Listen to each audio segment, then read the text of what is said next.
Welcome to Paranormal, the New Normal. I am your host, as always, Jeremy, here trying to make the world seem a little more normal. Are we going to do it today?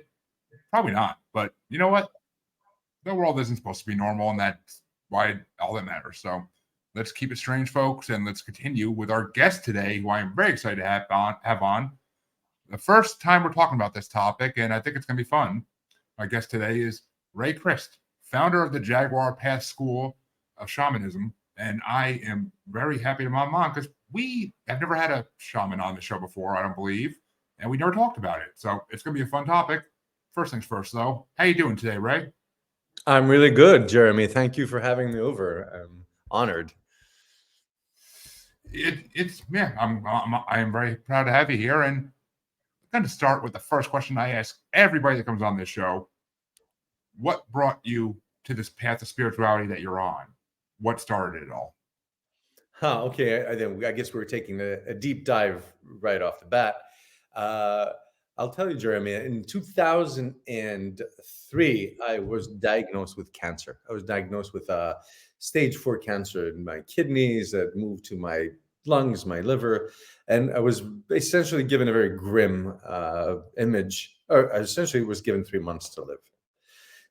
So my I needed to. I was forced to look out of the box. I was forced to look out of the normal. Uh, Western medicine, they literally put their hands up, and said, "Well, there's nothing we could do for you." So that pushed me into a huge search. First of all, I want to say, without any drama about it, of course, I went through from one breakdown to another. Anyone that's been given a diagnosis or has had any close call with death, you realize there's just huge realizations that happen. And I want to say, namely, that first of all is you really immediately kind of like start putting together or changing the places of what's essential, what's important, changing what is of value. And just basically, I came to many realizations of things that I was doing that weren't really necessary in my life. But I also, more important to our conversation, is like I decided that I was going to take my backpack and start traveling the world. When I was young, when I was 16 and on, I was given the books of Carlos Castaneda, who was talking about his apprenticeship with a shaman by the name of Don Juan Matus in Mexico. So I read all his books till 1984, the time that Carlos Castaneda, the author, died. He wrote 14 books, and it was all on his conversations with a shaman and what it means to be a shaman. Just awesome books that really had influenced me on one hand. And on the other hand, by the time I was 18, 19, I got my first motorcycle. I got my first camera. I went down in the path of a career in photography that really took off very fast. By the time I was 23, 24, I already owned a studio and I made a name for myself. So anything metaphysical or paranormal had disappeared in light of the norm that just sucked me in. Again, namely being a career and being a little bit dazzled by the lights of Vogue and advertisement and all that. I don't regret that career, but I also know that 20 years into that, by 2003, as I mentioned earlier, that kind of stress and the kind of life that I lived drove me to cancer. So I took a backpack and I decided to start traveling.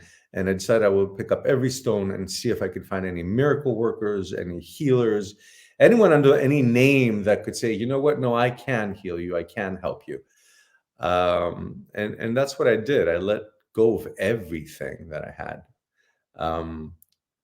A line from one of the books of Carlos Castaneda popped up in my head within a month that I was diagnosed, and it just came up like this amazing head memories that become. It's like Google brings up results. It's like this line came up, and where Don Juan was telling Carlos Castaneda, "When death knocks on your door, change your address."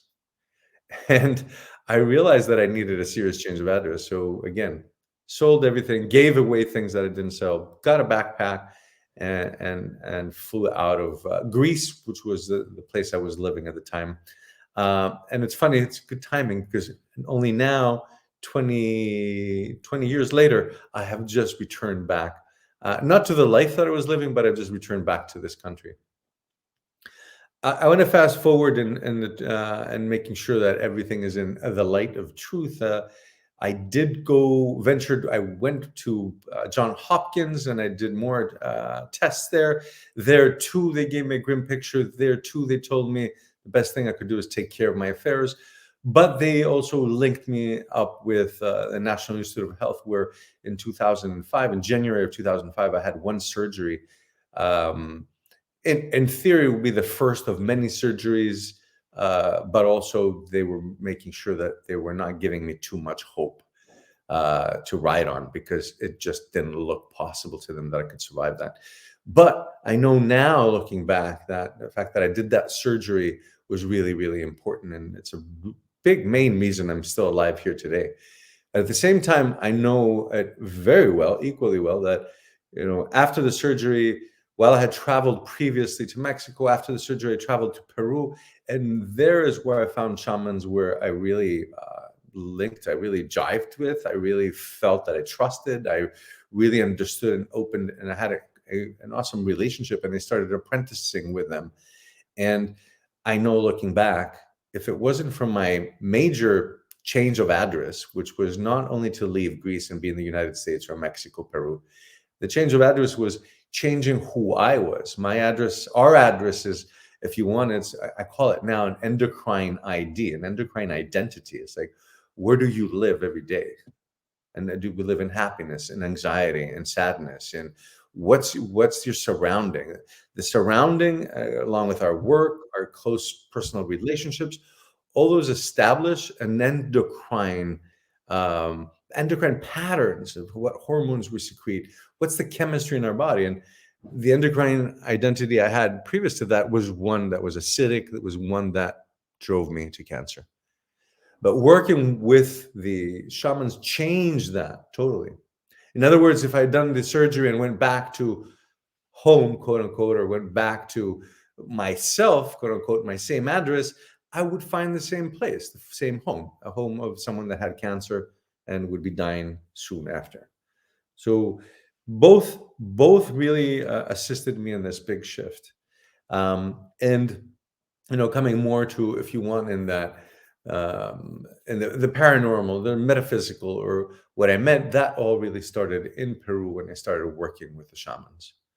I'll say this and give it to you for any questions and guiding this, or making sure I'm focused on what you want and what your audience would like to know more about. Is I was on my knees. I had two circumstances with two different shamans where I found myself on my knees, and one is named Don Francisco Flores, who is a elder from the Quero Nations people from the high Andes. And I was on my knees and I said, Don Francisco, please save me. I have cancer. I'm dying. I have a 2-year-old boy back home that I want to father. I want him to have a father. And he looked down at me and he said, you know what? I can't heal you, but I can train you to become a shaman, and then you could heal yourself. And that was one of the biggest shifts that ever happened. And it was the moment of change. It was the moment that I did change my address. I did change my endocrine identity. I lined up with more of who I truly was, and what I knew from reading the books since I was 16, that I come here. This life for me is a life to explore the metaphysical, explore the what's not seen, what's in the other side, what the shamans do. Well, first things first, I just want to say that story is amazing. And of course, I myself am truly sorry for all the horrible illness you had. And cancer is not a fun thing, as everybody knows. It's one of the worst things that can happen to you in your life. And to overcome it like you did is one hell of a heroic story in a way. And the fact that you were willing to not just depend on these doctors that are paid by insurance companies to not say, oh, we might be able to help you, but yeah, you can't afford it. But I mean, it's just there, That's there, are, a big topic. there are. I have a thing on the show against big pharma. It's just kind of my thing. But I mean, there are other ways out there to heal yourself in this world, as I've been told multiple times in this show, and my audience should know by now. But and it's, I mean, the fact that you're willing to leave your life to just go do something different to try to find another way, that right there to me is a heroic passion for your own life, because it's just a lot of people would just give up and say, okay, I'm done. Nothing else I can do at this point, which you refuse to accept that. And that's amazing. That truly is amazing, because I don't even know if I'd have that strength. I don't know if I would.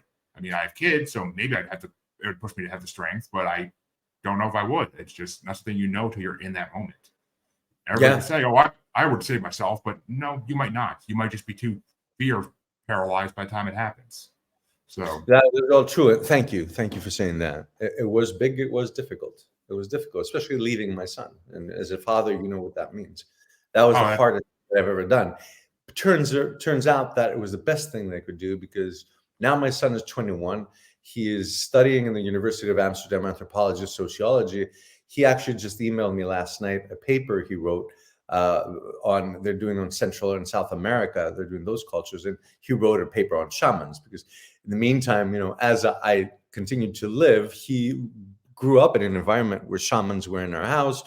Since he was 9, he was in sweat lodges with me and elder shamans. So it's become a bigger part. First of all, it's a great relationship, because we weren't physically together until he was, I want to say 10 or so. I was still striving to stay alive. I would visit him, but after that, once we got together, we have an awesome friendship, an awesome relationship, and so happy. He was a big motivator for me to stay alive. Exactly, and that's sometimes what we need in life, is we need the motivation. If we have nothing to come home to at the end of the day except ourselves, then there's less motivation. Like, what am I going to live for? My job? Please. But I mean, it's just the way it goes in this world. And you said you were working at Vogue? I did. I think my claim to fame was Vogue covers in fashion magazines in Athens, Greece. So I was working with European magazines. Oh, did God, a lot of advertisement, bulletin boards, big ads, anything that was running on TV and movies was also in magazines. I would be doing the photography work of it. Looking back, I'm happy I did it, but I also know where it took wear and tear on me, and where, it's like, if you look at it as a career, it was a really successful career. I made a good name for myself.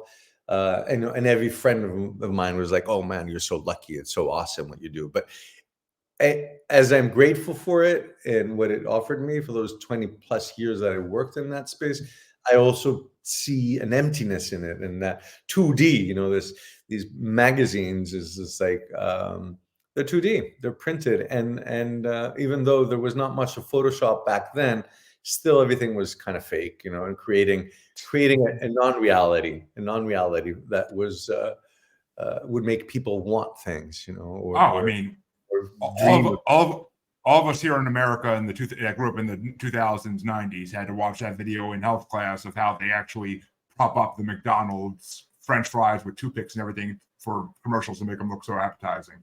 Like, we all saw that. We all know how the bread is made in a way. Like, I mean, and you were a photographer for Vogue in the 80s and 90s into the early 2000s. And I mean, in the 90s and early 2000s. Yeah. Imagine having to do it now, like how much worse it is now when you have to have things for online like every day, when those photographers now are probably going crazy with the amount of work they have to do. I don't want to imagine it. I don't I don't want to even go there. It's just like, it's a tough job. It was, and I'm sure it's the same thing. It's a real cutthroat, antagonistic job. You miss a day out of work or something and you're gone. Like, the next photographer, the next thing is up. So it's go. But again, I'm happy that I did it, and also gave me a stark contrast of traveling and talking about the paranormal and the normal. There's so many ways to talk about this. I left all that normalcy, which is not natural, really. And it was what it was. I have no judgment towards it. But I was really happy to find myself walking out either high up in the Andes, or also traveled really deep into the jungles of Peru, close to the borders of Bolivia, and work with the Shipibo tribes. Where the Shipibo tribe people are people that really actually came to contact with white people in the 70s and the 80s. So even though I arrived in the year 2006 that jungle, still a lot of these people, they hadn't seen many white people. I was lucky enough to somehow find my way all the way down to where I needed to get in a boat, and a lot of it was just traveling aimlessly, and making sure that I was just catching on boats or buses that I would just get in a boat and see where it would take me. With that said, also, one of the things that surprised me, because as I left the Western world in search for shamans, I thought I was looking for something that was almost extinct and kind of like in the periphery, in the margins kind of thing, and that it would be really hard to where am I going to find these people that do this great work, men and women of power, of the extraordinary. And to my surprise, and especially, kind of 20 years later now, 17 years later, working very close to them and having many of these family, they're like family to me. I've raised my son, I've watched them raise their kids. We've eaten together, we've traveled together. They've changed who I am and my foundation.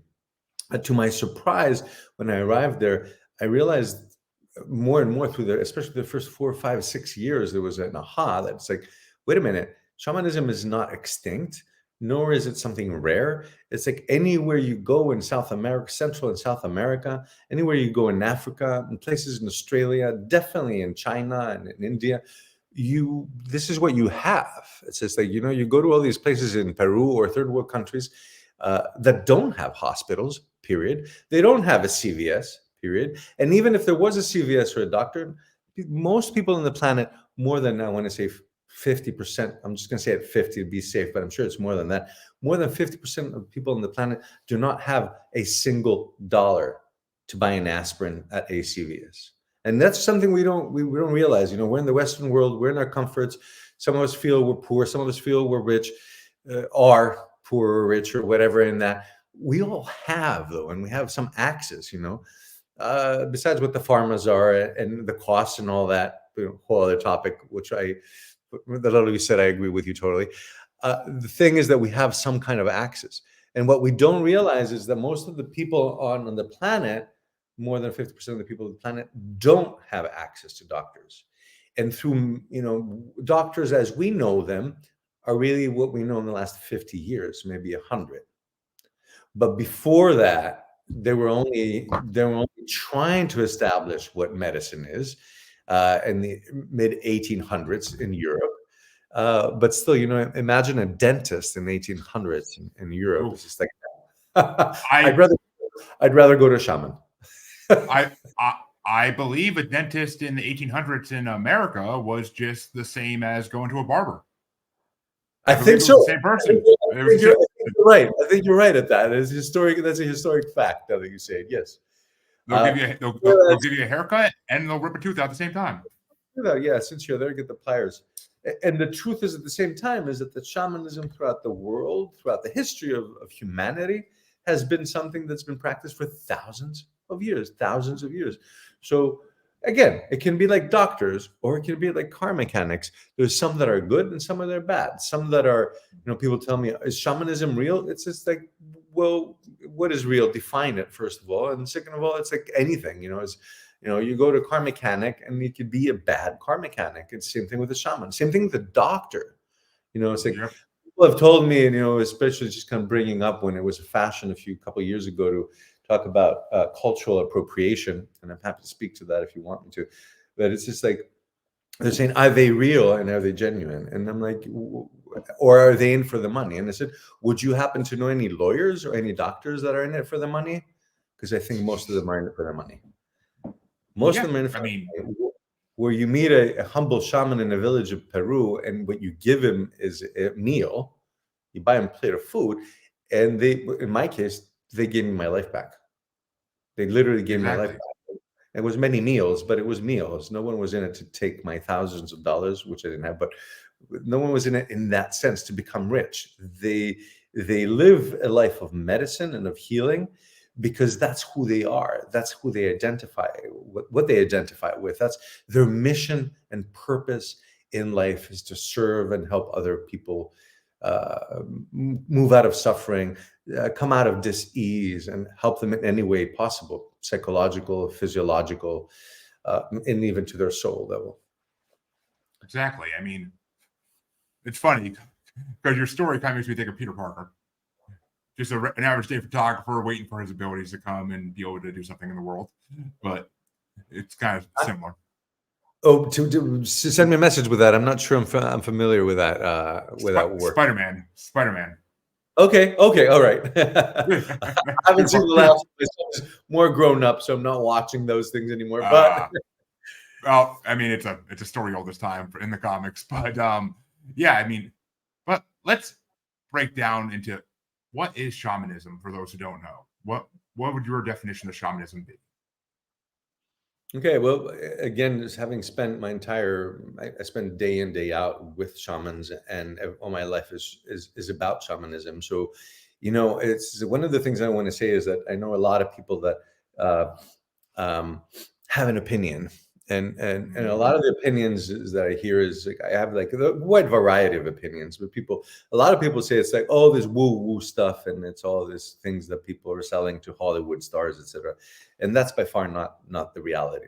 The reality is this again. That I'll start from the beginning. The word itself, shaman, comes from the Tungusic language. It was a country in eastern Russia, and it means shaman means the knower, he or she who knows, that has knowledge. So what we look at when we're looking at humanity, and when we're looking at the evolution of humanity, and we go back to turning from Neanderthal to becoming Homo sapiens, and that moment in humanity where we receive the prefrontal cortex, this fourth brain that gives us logic, that gives us empathy, gives us intuition, that gives us love and caring for others. It's a whole new brain, right? Because before it was like whoever had the club and was biggest would, knock you down, take your food, take your woman, and walk away. Now we're becoming human, meaning that Neanderthal, meaning that compassion, it becomes a part of the process.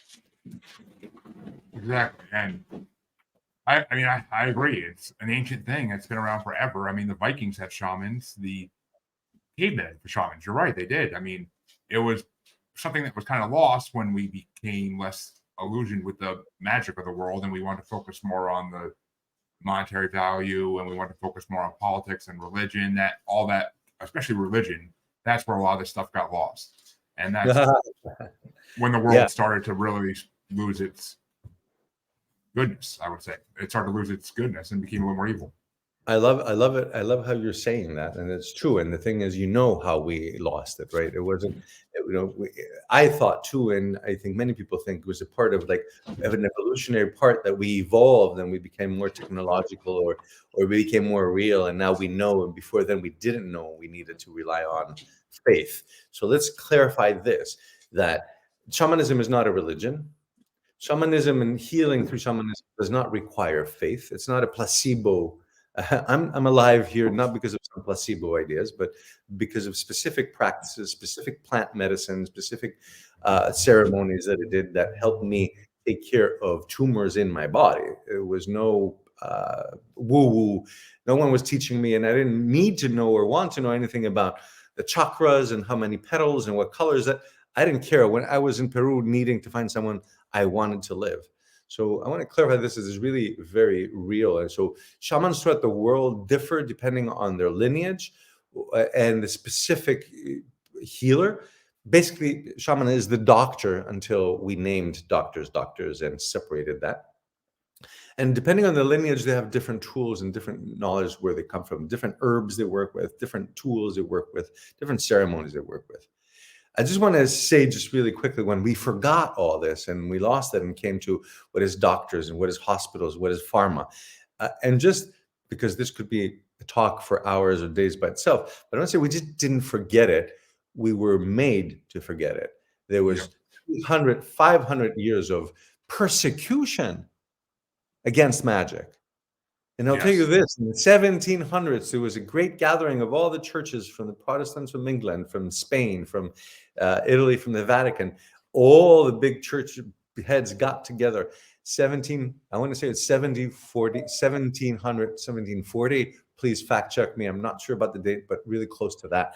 Now, they got together and they voted on two questions. Do women and do animals have souls?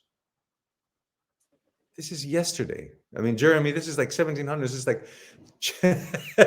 less than 300 Yeah. years ago. This is yesterday. I mean, my grandfather lived to 105, so it's like three grandfathers ago. It's like preposterous. It's ridiculous, and it shows the littleness, the smallness, the fear-driven, and basically, so these three things: women, animals, and magic were persecuted. And what do I find? I come across these shamans, the Karo Nation people, that believe, first of all, in the feminine. Mother Earth, Pachamama, gives birth to all things. From her, from her clay, from the carbon, from the all the water she makes, she gives us this, and we can create a flesh, and we're actually born from her. So the first thing that these shamans are, the Keros are, is feminists. They love the feminine. They bow to women. They bow to their wives, their cousins, their sisters, to everyone as a woman, because women are the ones that give nourishment, they give kindness, they give everything that we need to be, first of all, born, and second of all, be alive. The second thing I realized that these guys knew and started teaching me immediately, which was really, really, really important, talking about my endocrine identity. You know, I noticed that because our endocrine system, our hormonal system, has everything to do with our health and our perception of reality. So they started teaching me about animals. I got to pause here, and then they started teaching me about magic too. But I want to pause here and say the Karo people, just to be more specific with this, one of the tribes that I work in, I'm really closely related to, and the Jaguar Path brings many tools directly from them. They guide me, they help me in the teachings, etc.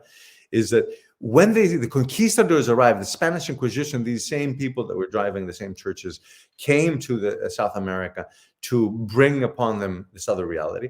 When the Keros saw the conquistadors, they said they knew what was going to happen, and they left. Now the Keros are the Inca healers, the healers of the Incas at the time. So when they saw what was happening, they went up to 16 to 18,000 feet and hid for 500 years.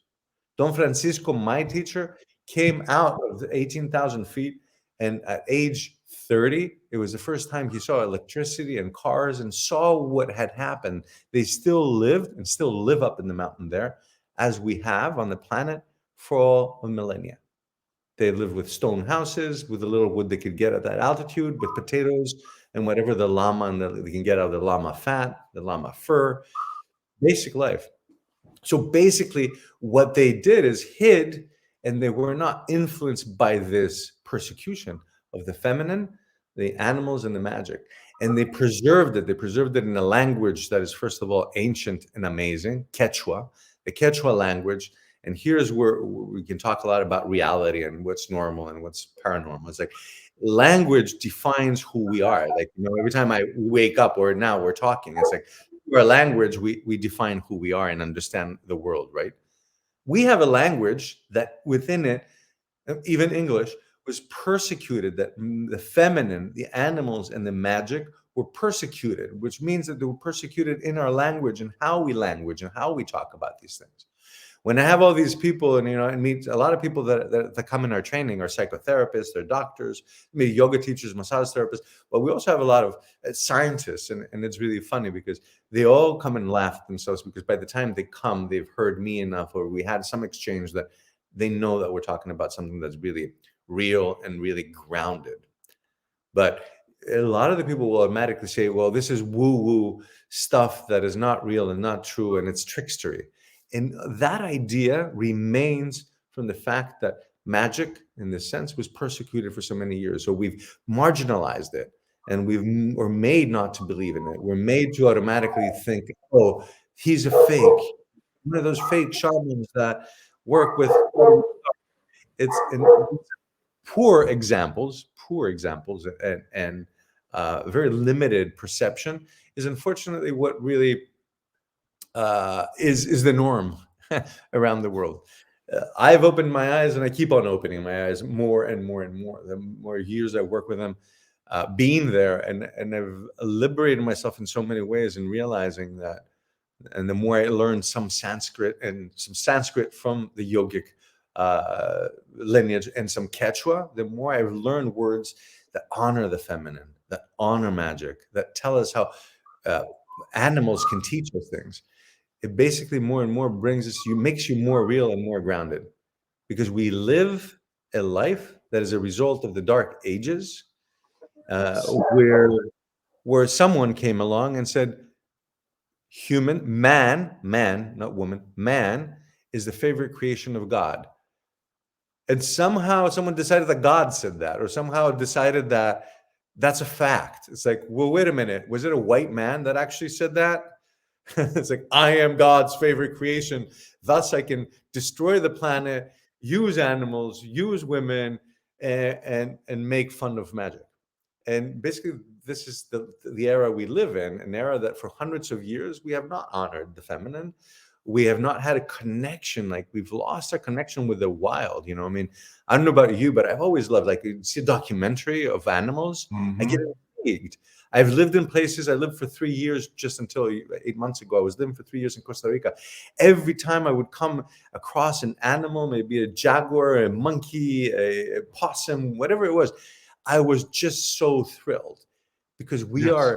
we're relatives. It awakens something in us. And basically what we did is we domesticated the wolves into dogs, the jaguars into cats, the wild buffalo into cow.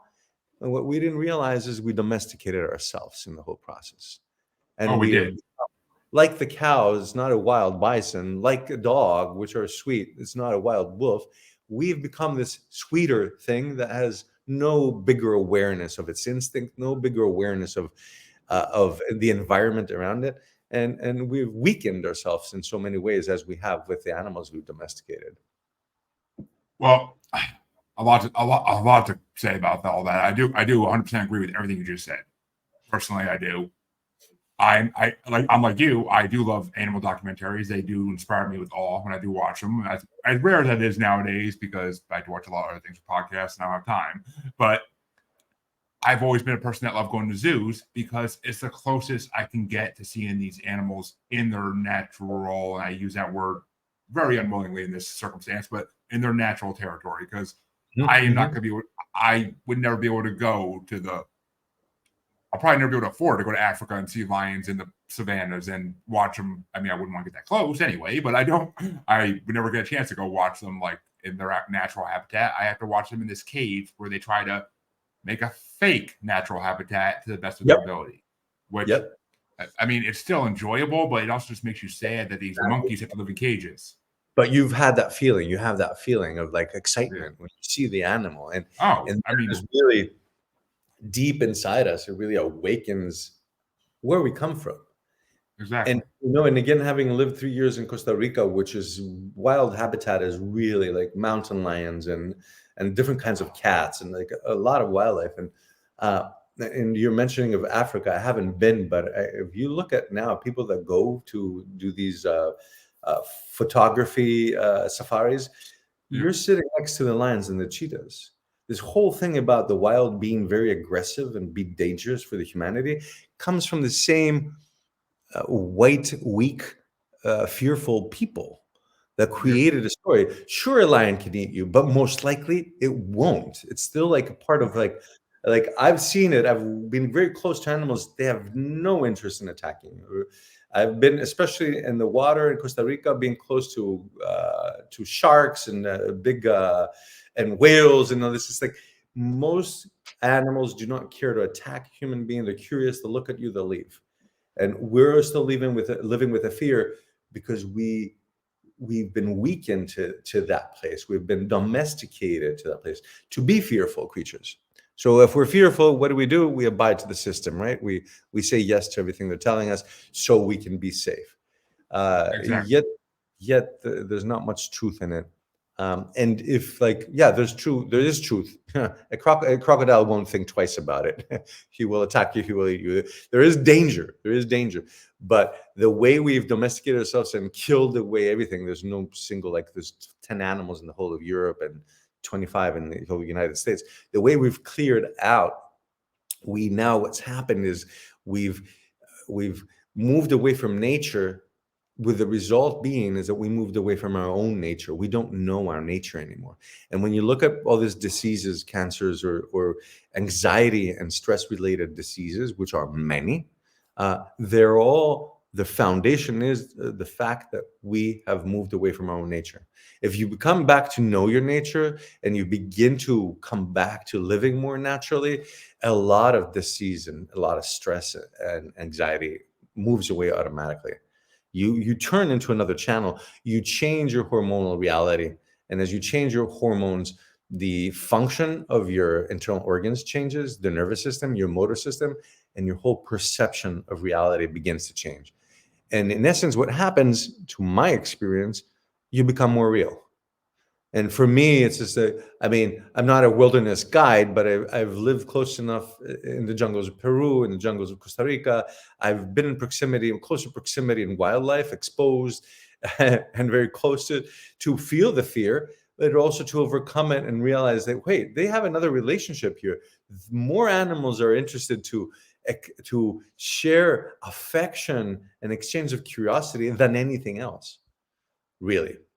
But coming back to the shamanism as a whole, once you become more real, then you begin to tap into places of your brain that you're allowed to open more, your pineal gland, your pituitary gland, that allows you to start exploring different frequencies of reality. Because Exactly. if you're in the space of fear, your amygdala, which is this gland in the back of our brain, is turned on, and it, in turn, your amygdala signals to your adrenals that there is danger, and you're in fight or flight or freeze. And when you're in that state, you're not accessing not even 1% of your capacity of thinking, because if a lion is truly chasing you, you need all the power that you have, all your blood circulation to be at your limbs, to run faster, to save yourself. You don't need to be thinking philosophy or thinking other frequencies. You need to be thinking, I need to save my life. But what happens is that we're living in this fight or flight or freeze with our adrenals turned on, because they make sure we're constantly afraid by what's on the news. Yep. And as Yeah. we I say, mean, we can't turn on, once you start turning off your amygdala, what happens is your pituitary gland turns on, and more electricity and more blood comes into your heart and connects this front part of yourself, and that's where you begin to open. People say, can you see energies? It's like, when you reach this place of understanding other frequencies, you're like, everyone can see energies. If you'd step a moment out of your fear and your domestication, you realize that we as human beings are designed to have empathy and intuition, to understand where something might happen tomorrow, to understand what's going to happen in a month. We have that ability. We have the capacity. We physically have that capacity, right? If we're allowed to move into the prefrontal cortex, to awaken the pituitary gland, and then through the pituitary gland begin to understand and open our whole perception to, again, other frequencies that most people locked in fear cannot. exactly. And this is exactly what I talk about with a lot of my guests in the spiritual side of things, because and there has been a spiritual awakening that has started across the world. More and more people are awakening this part of their brain, this part of their body, where they are open to the idea that there may be other planes, other dimensions that we are just living beside or even crossing over with at times, whether it be spirits coming through or whether it's even cryptids such as Bigfoot and Dogmen. Who knows? I mean, there's these other planes that we live in constant harmony with, and we have to maintain the balance. Absolutely, absolutely. I mean, just one thing is that when we go to sleep, our pituitary gland opens and lightens up, and secretes dimethyltryptamine and melatonin. So melatonin puts the body to sleep, the physical part. But dimethyltryptamine, DMT, takes the brain and starts bringing it onto other realms. And I'm going to ask you or any of our audience is like, where do you think you go when you're dreaming?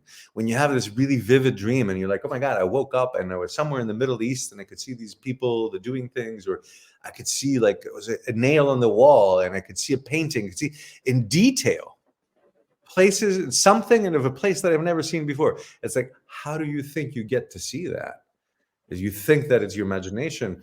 In essence, the shamans tell us, no, we do travel. We travel out of our body and we can tap into the frequency of other people that are awake on the other side of the planet and through them see things. Astral And projection, it's a very real thing. I've had people who can do it on the show. It's a very lucid dreaming as well. It's a very real absolutely. thing. And premonitions. I've had premonitions in my dreams since I was a child. It's never Absolutely. anything vital to life. It's always conversations that don't matter in one lick, but it's stuff that's going to happen. It's events. I mean, none of it ever is something I could. It's not like the movies where I know it's going to happen. I could stop it or I could change it. It's just going to happen, and then I'll be like, "Oh yeah, I dreamt about this I weeks knew ago." that. Yeah. I knew It's that. just, I've seen it. Yeah. it's just that type of thing. I mean, the dream world is a whole nother world that can be explored if you put the practice into doing it. Lucid dreaming is very, very real, and so is astral projection. I know people that can do it, and I've heard stories in the show of people that can do it in the different planes they've gone to. Some of them are intimidating and places that should be feared, and some of them are great places where you feel nothing but a euphoria. Mhm. So I mean, there's different places to go. There's different planes. It's 100% true. It's just about being trained, right? It's about having the education, the specific education to cultivate the specific tools. And for me, having survived cancer, at some point, about 5 years into my apprenticeship, my teacher started saying, "You need to start teaching this now." And I'm like, "Well, I'm a white guy. I mean, how am I going to teach this?" And he said, "You teach this in English." And of course, it wasn't me translating the Quechua in the Spanish. It was a lot more than that, to teach it so we can understand in the Western world. And because I was there to survive, to live, to overcome cancer, I learned tools that were very specific to healing and very specific to changing who I was and understanding who I was, understanding more of my nature, understanding what I needed to do. And when they started pushing me to teach as my next level of apprenticeship with them, because at some point he says that's he said that's your PhD in shamanism. You start teaching it, and then you begin to learn more. By teaching, you learn so much more. So The student becomes the master. actually, yeah, absolutely right. And you're always a student, and that never changes. You're always a student. And then I'm sitting here with hundreds of students who, at the years that lasted more than a decade now, thousands, I'm going to say, that passed through my classes and through my trainings. What I brought through from Peru, and I named the Jaguar Path, is a path of specific tools that I train people to help them be able to let go of. Like one of the tools we call cord cutting. So many people suffer from a breakup or a divorce, and then for years Mhm. or decades are suffering from it. And I could teach cord cutting, and we cut the cords. And it's like he was saying, I'm not going to heal you from your divorce, but I'll teach you cord cutting. You cut the cord, you become the shaman, and you discover it's like, oh, that relationship isn't pulling on me anymore. It's not pushing. It's not making me feel angry or animosity 10 years later. And anger and animosity is an acidic state that I'm living in, that my liver is living in, my kidneys are living in, right? So once you start clearing that out, or we have chakra illumination, clearing out a trauma that we have from the past and taking it out from one of our specific glands, because if you have a trauma, we think we have a story, but the trauma, and why people will say, like, if I mention the story of a trauma, someone starts crying, right? Because they remember it. It hurts them. The crying itself, and I have a story on that, it's showing you how the trauma is actually physical and not mental.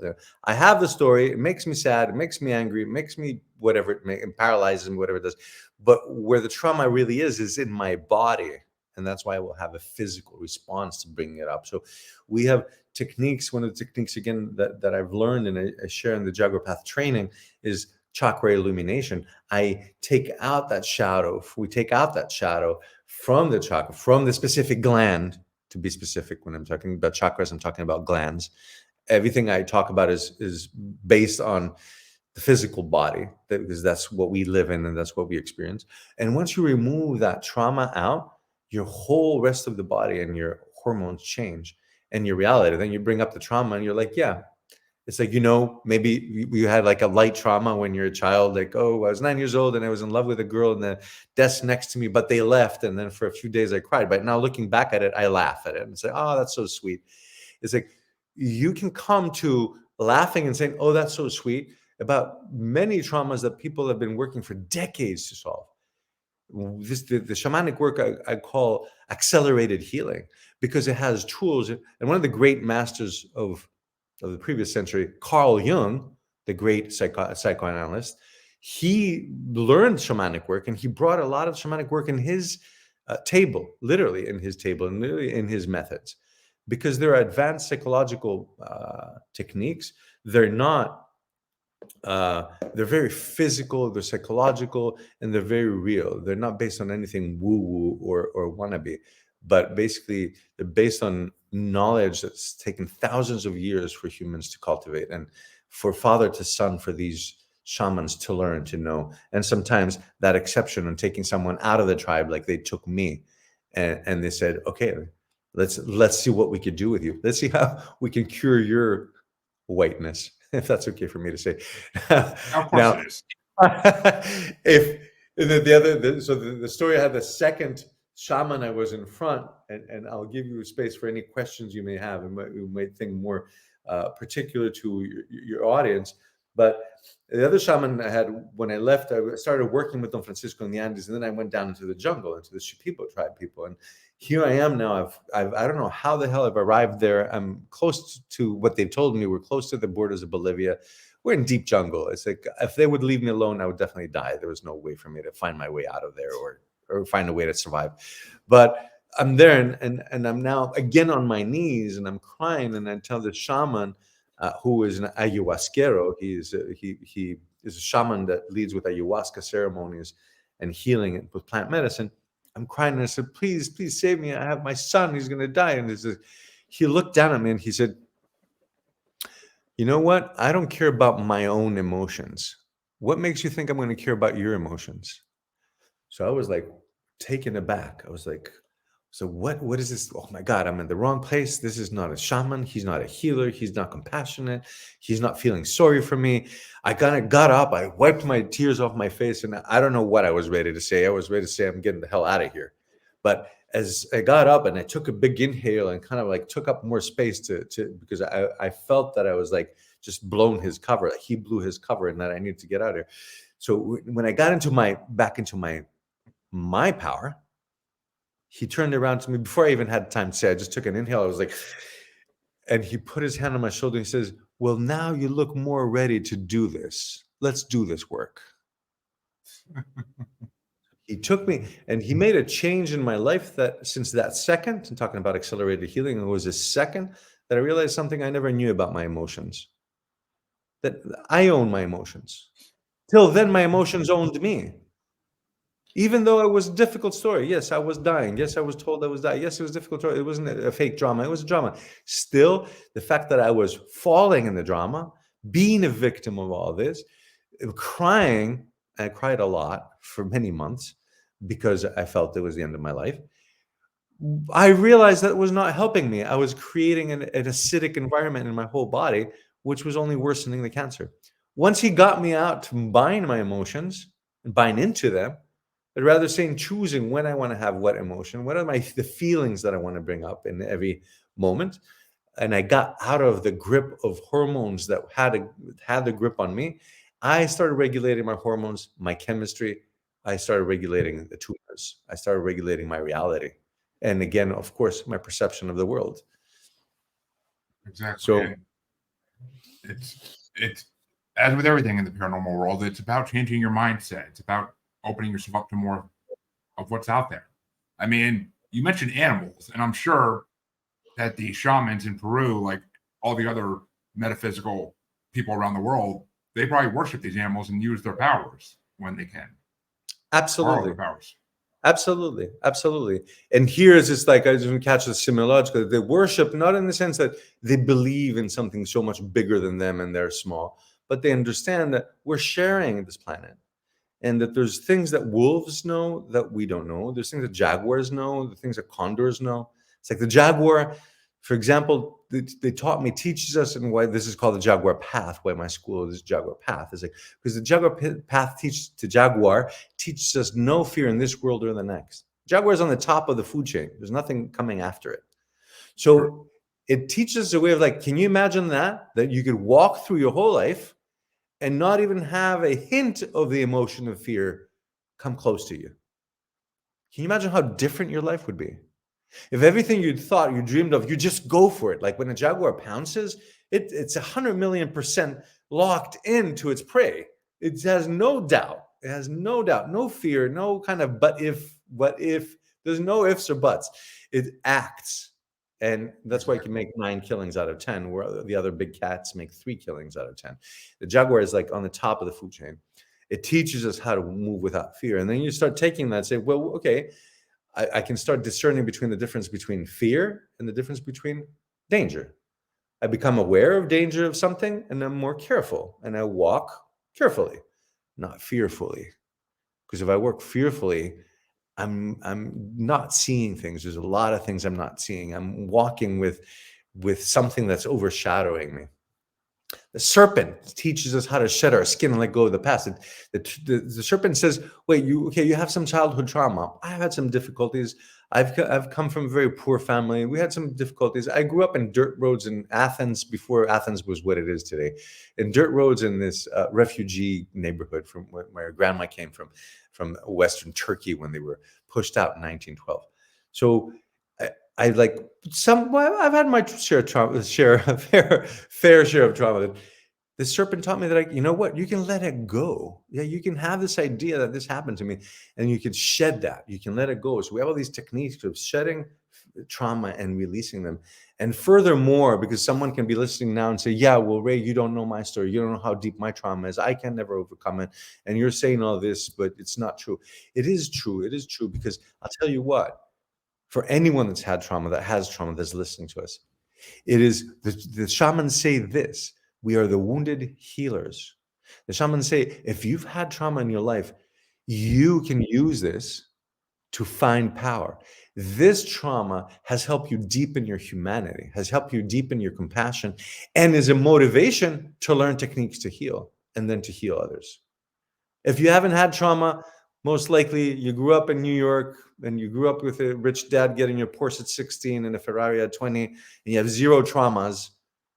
All you are is a surface, arrogant prick, excuse my English. But if you've had trauma, you say, okay, my brother, my sister, who someone's crying, comes to my office, or I'm working with them online, and I see their pain. I was on my knees crying. I know where they are. I've had the trauma.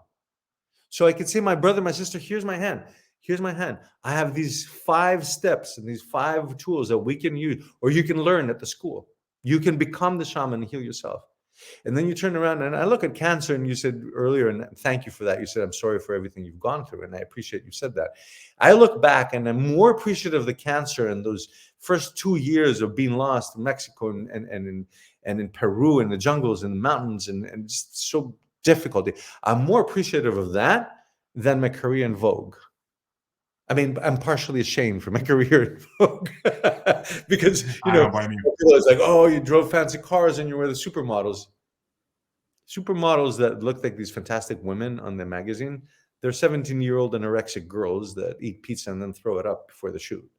There's nothing real about it or anything that has depth or essence. That's why I say it's 2-dimensional. It's like an image that is not real. Where I became real when I had to tread through the jungle. I became real when I broke down, and there was no lie I could say to anyone anymore. I was dying, and that makes you real. And in that sense, shamanism is very real. And the magic and the power we have in our own chemistry and electricity is very, very real. We just have to get out of our own way and expand our knowledge. And it's about studying and learning. It's not about believing. I say never believe at first sight. Be a skeptic. Question everyone. I did. Every shaman I met, I questioned. And it could be like I met 100, but I'm working with these specific 5. And there's 10 of them that were wannabes. Okay. There were wannabes. That doesn't make all of shamanism fake or wannabe. There was 10 of them. Like 10% of doctors or car mechanics or or plumbers.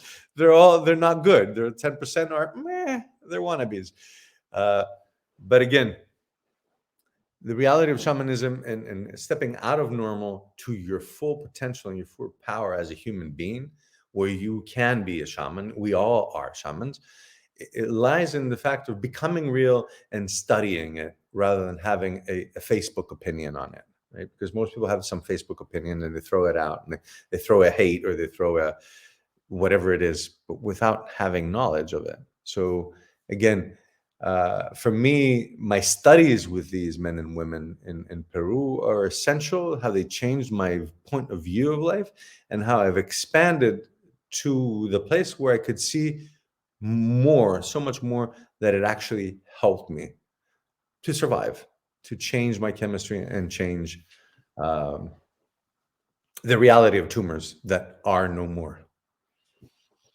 Which right there, I mean, and I would say though, those kids you're talking about that grew up in New York and were rich and handed Porsches at 16, they did go through trauma. It's just they don't recognize the trauma because they don't think they have it, but they did go through trauma because that's its own kind of trauma. When you don't have any kind of real life experience, that's its own trauma. They did, and unfortunately, they're then just passing it down through the next generations and living a very limited life. Yes, I agree. I agree 100%, but it is a form of trauma, even if they don't recognize it as such. Absolutely, I agree with you. Absolutely, because for every Porsche, there was a lack of a hug and a walk in Yeah. the park with a dad. Rather, here's your Porsche, but I'm too busy, I'm working. Here's a Rolex, but I'm too busy, I'm working. It's like none of that fulfills the heart. Or Vogue magazines or expensive cars. None of those things fulfill the heart and what we are truly. Is like walking or running and playing with a dog, or having a cat purr with you, and as being in that real place of like, oh, now I'm feeling my mammalian true self, and I'm also going into a deeper place of what I am and what my nature is. Exactly. I mean, it's the same. It's the same thing. I mean, kids these days, all they want to do is play games, video games, or play on their computer or watch YouTube. They're missing out on the experience of being a kid, of the eye-opening experiences of a kid where you learn things. The kids Yep. today aren't walking through nature, just coming across different animals and learning how to deal with it. They're not learning how to find themselves if they get lost somewhere and they have to get home. Like, these are skills that people need to learn. They're more physical skills even, but there's mental skills in there as well that people need to learn, and they're not learning it nowadays. These are the skills that we all need to know now, to learn now more than ever. We're headed to wherever we're headed. Things are happening and have been happening in the last few years. This is a time for each one of us to awaken the shaman within. We teach with, I say we, my wife and I teach the Jaguar Path. The shamans also visit us in several of the sessions. We do a 9-month training. We are actually starting November 18th, 19th as our first weekend, and we go through June. 1 weekend a month, 9 months of gestation. If you want to learn more, just a plug to also share with people, jaguarpath.com. You can see more of the curriculum. You can see who we are, what we do, and what establishments and schools throughout the world we've taught, because we teach and we present our work through the biggest of all the from Yoga Journal Conference to New York Open Center to Kripalu Center for Yoga and Health, to basically big retreat centers around the world that are there as hubs for spirituality and for reality to be taught and to be learned. So share this with you, and I'd be happy to see you, Jeremy, personally in it. We'll just talk some more, but you can see more of that information on jaguarpath.com. It's a real training where we work with a foundation of, first of all, acceptance, second of all, admiration and affection for every single person that's in the group. And we get together, and we have last year, now that we've gone online the last 3 years because of COVID, we had last year we had people from 9 different countries. We had a group of 60 people. We had healers, we had doctors, psychotherapists, chemists. We actually had someone that works with the space program and NASA, and Nice. we have Reiki people, we have yogis, yoga teachers, massage therapists, people that are looking for healing or healers. And for everyone, this school is gives an equal opportunity, because wherever you walk in, you walk out, all hands up. All the testimonials we get, is that everyone comes up 10 notches further up, 10 notches, and an awakening in reality. You can either learn to become a shaman, or a lot for the psychotherapists we work with, we open their hands. We come into a place where we say when a client calls you, you already know from their voice what they're dealing with. They open the door and they walk into your office.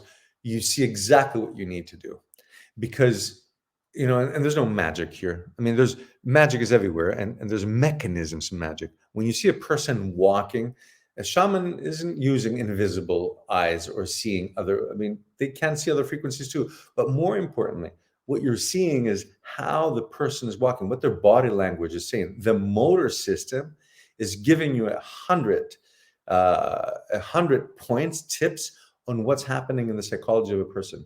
The way a person walks or moves their hands or where they place their eyes is already telling you what's happening to the motor system. In other words, the endocrine system. In other words, where they're holding the trauma and why and how long. And you could see this, and we talk about it when I was working with Don Manuel, and I said to him, teach me how to see energy. He said, okay, are you ready? Are you ready? And it was really funny, because I would go down every year and he'd teach me different things. And he'd say, okay, now we're going up in the Andes. Now we're going to the jungle. We get into buses, airplanes, whatever. So I met him at Cusco and I said, I want you to teach me how to see energy. You're not escaping me now. I was comfortable enough 4 or 5 years in my apprenticeship to say this and to insist. And I said, so where are we going to go? I'm paying the tickets, airplane tickets, anything. Where are we going? He said, let's go to, we're in Cusco. I said, let's go to a Cafe Cappuccino right around the corner. And I'm like, what? And he sat me down and he said, seeing energy. He says, are you ready for the download? And this is a free class, part of it at least, for everyone listening.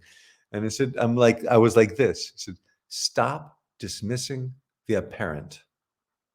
Stop dismissing the apparent. And that is a really simple statement and is huge on what that means. But every person's trauma is apparent when I'm sitting and talking to someone. I can see really clearly several things that are happening.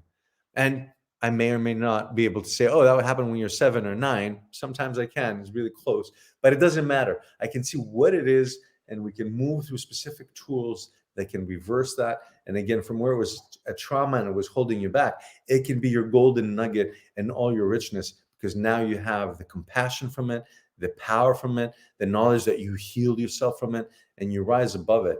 And from being a victim, you become a healer. Exactly. Take what was used against you and turn around and use it for other people to help them. That's absolutely the most selfless thing you can do in this world. 100%. And the more selfless you are, the more real you become. Exactly. I mean, I used to be one of those people when I was younger who only cared about myself, and that's the way I lived. I cared about myself, and it showed. It very easily showed. And eventually I just realized this isn't working. What I'm doing in life is not working. I have few to zero friends. I have no relationships because I am too much of an asshole. So I had to look inside myself and be like, all right, time to change. Time to be selfless, which, trust me, you become selfless at first, people are going to take advantage of it because that's the way people are. But you find the good people once you do that and lock onto those people, and then you stop getting taken advantage of, and it's a good thing. And selflessness becomes a great thing to have because you can help other people sometimes without even costing you a dime. It's just an ear or a hand, absolutely, or an arm. Like give them a hug or hold their hand if they need a handheld, or talk to them if they need someone to talk to. That's just being selfless. You're giving your time to them. Absolutely. Absolutely. Well, I got one more question that I have to ask because this is a paranormal show, but then after that we can wrap it up. But because Peru, I'm not even going to get into all the different things I've heard of Peru in the paranormal field, but do the people, since you were basically with a tribe that secluded themselves from main civilization for so long, do they have any legends or tales of creatures up there that mankind doesn't really know exist? Well, there's a lot. This is an interesting subject. It's like, okay, a lot of what is known in Peru, and some of my teachers. So I have teachers from 3 different lineages. So I'm going to say about my teacher of one lineage, a curandero, spent a lot of time on Lake Titicaca, and he mentioned a lot about UFO sightings. Lake Titicaca is at 16,000 feet and is known to be a base where a lot of UFOs come in and out. Yes, it is. At that moment, I didn't want to know anything about it. All I needed to know about is like, how can I cure myself and how can I heal myself? And I did spend the next few years really only focusing on that physicality. So to be honest, it's not that I didn't pay attention to it. I never focused on that. And I'm sorry, don't have stories to say. I have come to a place that I can believe anything. And I'm sure that we're not the only ones in this great wide universe, and there's so much more traffic here than meets the eye. Well, let me tell you this. There's a story from Peru that I am quite fond of because it involves the idea of living dinosaurs, which that's one of my favorite topics in the paranormal. And there are tales from Peru, from tribes in Peru, of these velociraptor-like creatures that live in a jungle, and the tribes around these jungles worship these creatures. They worship them. They fear them, but they worship them. I don't know if you actually came across that possibly. I know Peru's a big place. There's a lot of different tribes. Did not, but I can believe it because the jungle is huge. Is huge.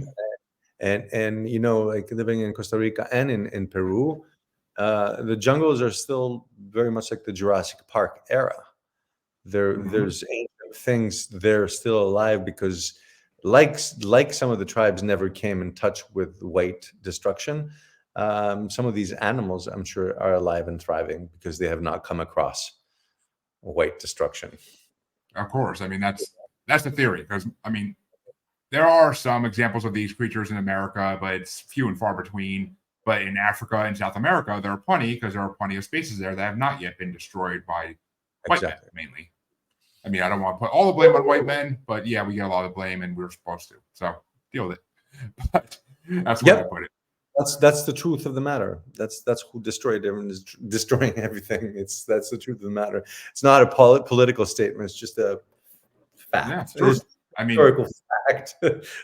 Like, unfortunately. I mean, yes. Men in the Middle East that were not exactly white men did the same thing back in those days. They tried to go out in the world and colonize places. They didn't do it as successfully as all the white nations did because they didn't have the financial backings for ships and all that. But they tried, and I mean, there were Middle Eastern pirates, there were Asian pirates, and all these explorers. There still are, actually. Oh, no, there is. Out there. And maybe if the white men didn't take over, some other men would take over. We don't know. That's true. I mean, history could have gone a lot of different ways, but it played out the way it did, and we'll accept the blame for it because we have to. But other than that, I mean, what an amazing story we've heard today, folks. I mean, you barely heard me speak today, but you know what? These are the episodes I prefer because, as I've said before, these shows are about the guest. They're not about me. No one wants to hear me talk about Bigfoot for 2 hours. Nobody. I don't want to hear me talk about Bigfoot for 2 hours. God, talk about boring. But hearing these amazing tales of people who have been all over the world to learn these ancient crafts, it's like almost watching a movie because they do make movies about this type of stuff nowadays, and they try to put more fantasy into it, but there's a reality to it too, and it really exists, and it's based on people like Ray here who have done these amazing, miraculous journeys to discover things to help themselves or things to help others. And I truly invite everybody to go check out the Jaguar Path. It's definitely interesting, and I definitely will be looking into it more than I already have, even though I definitely was checking out the website yesterday. I was very excited about this episode, but he told you where you can find. He told you where you can find him, folks. I'll have his link in the description as well, of course. And you all know where you can find me. If you don't, shame. But you can check out the outro if you really don't know, or if you're new. If you're new, go back about 180 episodes and listen. Thank you. And like and subscribe wherever you're listening or watching. And I want to thank Ray for coming on. It's been an amazing episode. Jeremy, thank you. It's been a pleasure. I look forward to 2 more and continuing our conversation off the mic also. Well, I look forward to that as well. And listeners, that's where we leave you. Have a good weekend, and I will see you all, I believe, tomorrow. No, not tomorrow. Maybe Monday or Tuesday. I'll see you then. Have a good one.